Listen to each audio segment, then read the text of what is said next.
This is the theme for an extended set of variations. But within the theme itself, there is already a great deal of variation with respect to a four-note motto, E, C, D sharp, C sharp.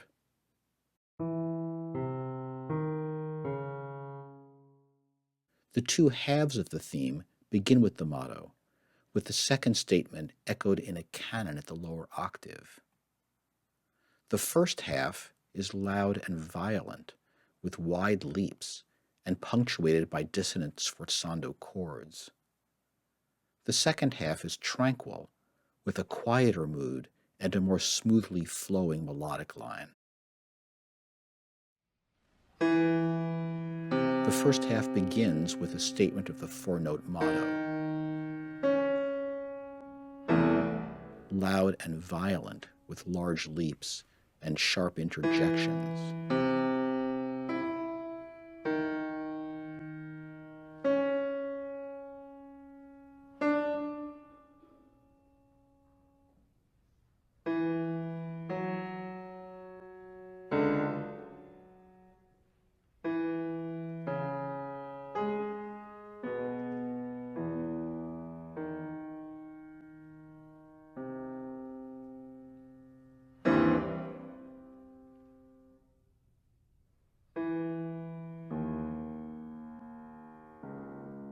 The second half also begins with the motto.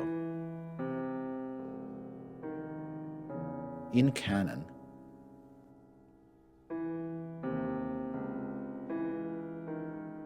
quiet and tranquil, smooth and flowing.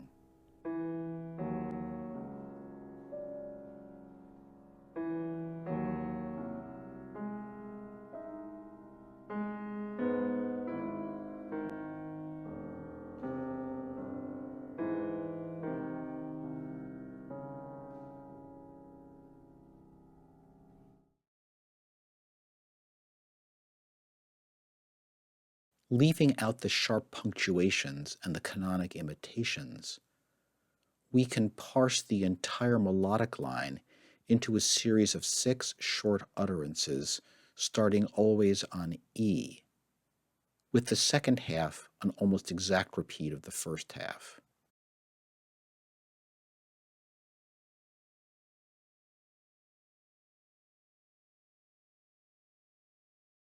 In general, the second half smooths out the contour of the mostly disjunct first half, maintaining the note succession, but with mostly conjunct motion.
Now, let's examine that 21-note melody in more detail.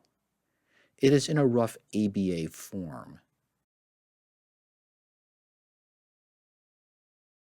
In the first A section, we first hear the important four-note motto, E, C, D sharp, C sharp.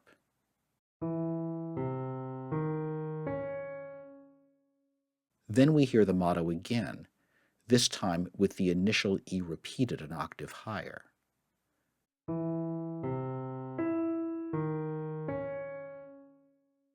In the B section, we start with the first idea not related to the motto and the introduction of the first new note, F sharp, since we began. Next comes a new contrasting four-note idea, E, C sharp, G sharp, B.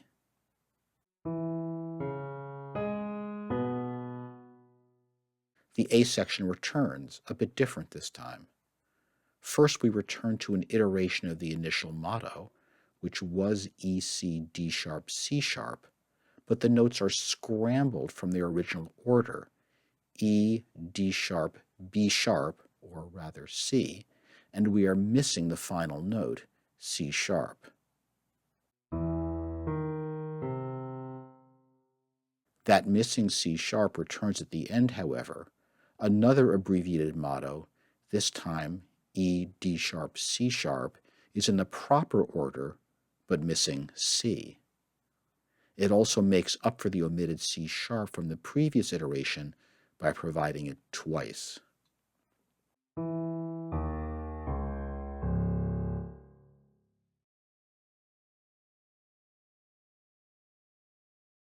Within the A section, the motto harmony 0134 can be thought of in terms of transpositional combination as 3 by 1, or in other words, as one T3, C sharp to E, and another T3, C to D sharp, related by semitone.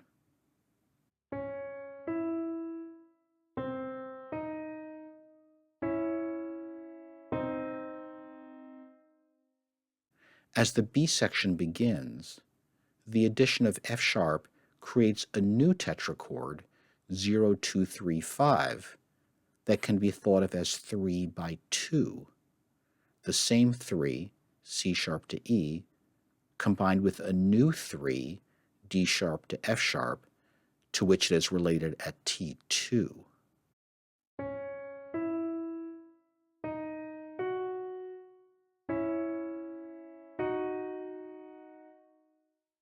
As the B section continues, the same 3, C sharp to E, is combined with yet another new 3, G sharp to B, related at T5. This forms the tetrachord 0358, which is the transpositional combination 3 by 5.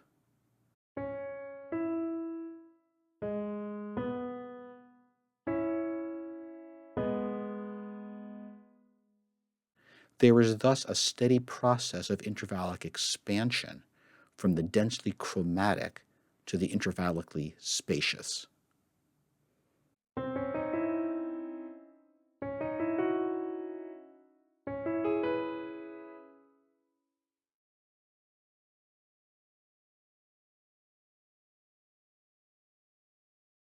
In the ABA form of this melody, the notes in the opening A section come from a single octatonic collection, C, C sharp, D sharp, E, F sharp, G, A, B flat.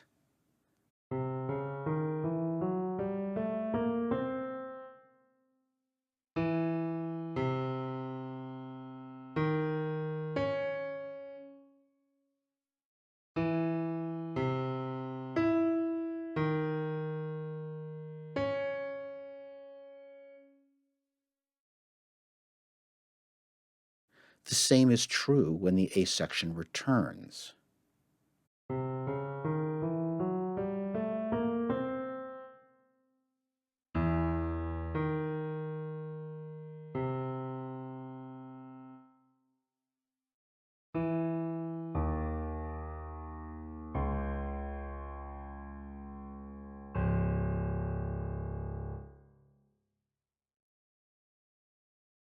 The B section in the middle offers harmonic contrast.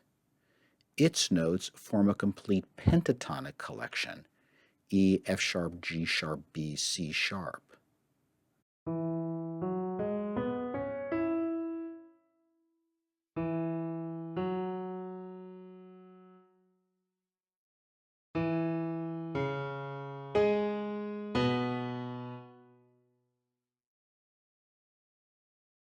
Although the A and B sections present a collectional contrast, they also share elements in common, most conspicuously the dyad E F sharp, which belongs to both collections and functions as a pivot between them when the A section moves to the B section.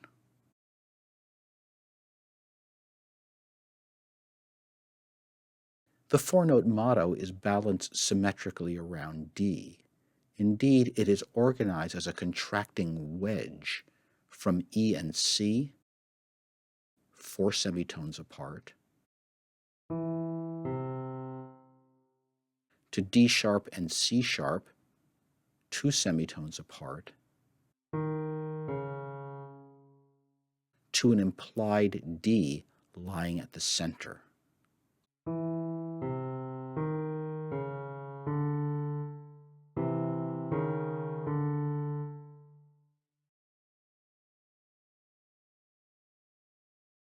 In the first half of the melody, the short melodic fragments are usually punctuated with short, sharp attacks of a single note, a dyad, or a four-note chord. Just as the motto is balanced around D, the two punctuating tetrachords are also related by inversion around D. The single note attack is, of course, D itself, emphasizing that inversional balance. However, it is an octave too high. The D that's part of the dyad attack is the actual pitch D around which the tetrachords are inversionally related. The first attack is the tetrachord A, C, C sharp, E, which is related by inversion around D in the third attack to the tetrachord C, E flat, E, G, the last attack.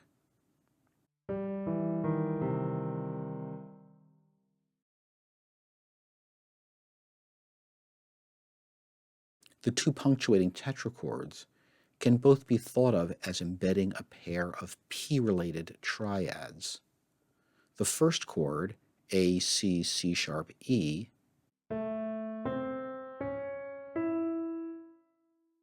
embeds both A minor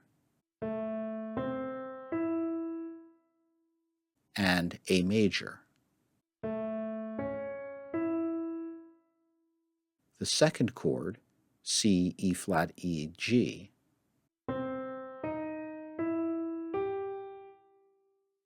embeds both C minor and C major.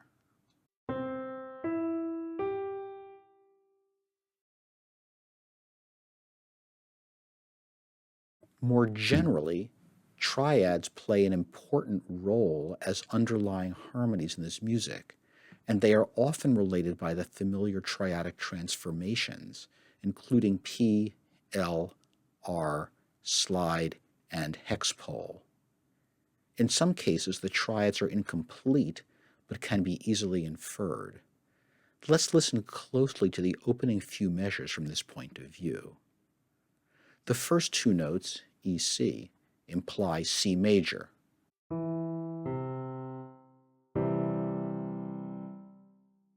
The second and third notes, C, D sharp, imply C minor.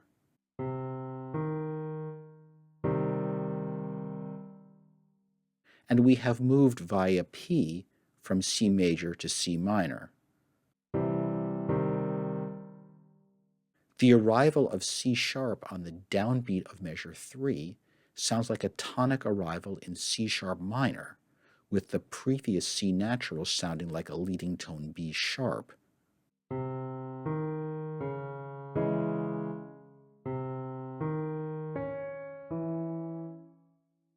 This implied C sharp minor triad is slide related to the initial C major. Then comes the four-note punctuating chord that embeds A major and P-related A minor.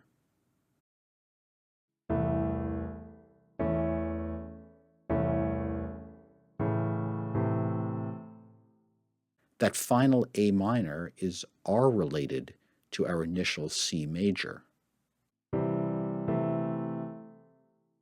So in all, we are imagining the opening passage as a progression of triads: C major, C minor, C sharp minor, A major, and A minor. Altogether,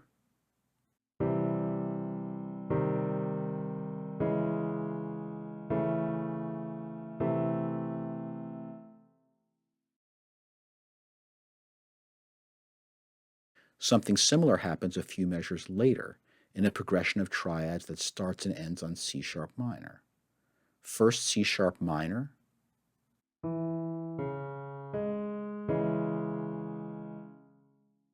overlapped with G sharp minor.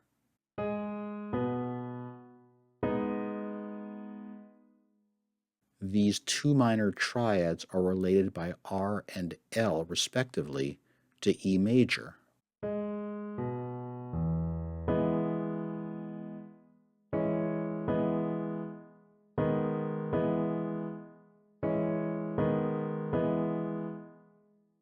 A second group of overlapped triads then begins.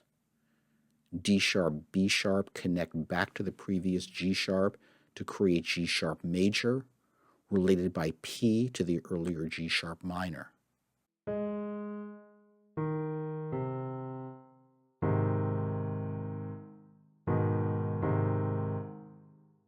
The same two notes, D sharp, B sharp, now understood as E flat C, also connect forward to create an L-related C minor.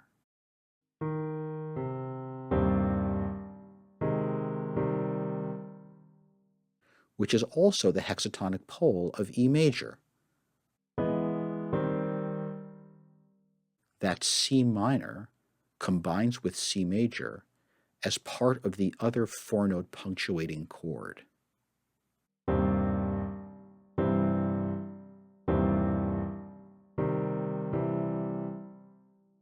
Finally, we move via slide back to C sharp minor, where we began and where the second half of the passage begins. So again, we are imagining this passage as a progression of triads: C sharp minor, G sharp minor, E major, G sharp major, C minor, C major, and C sharp minor. Altogether,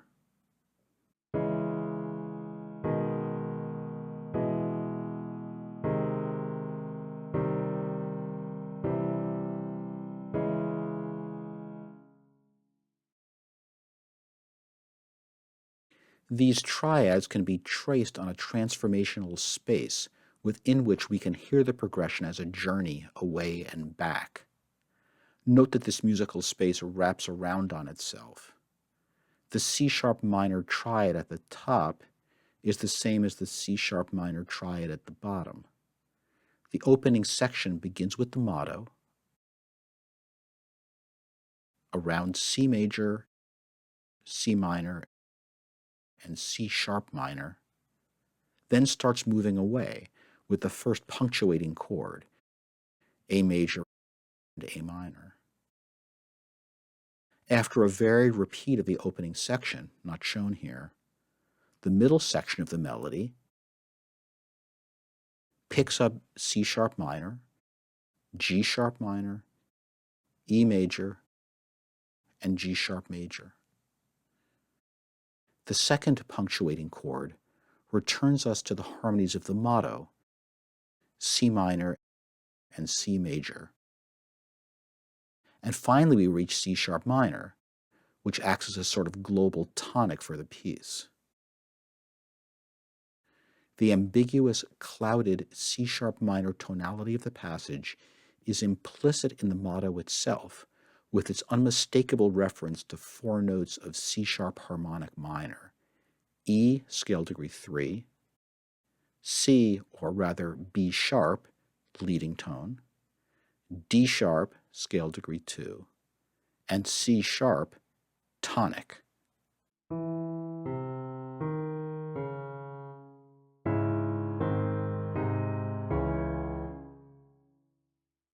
But the C-sharp minor triad is adumbrated not via conventional tonal relationships, but through this network of triadic transformations amid a stream of somewhat independent intervallic and motivic development.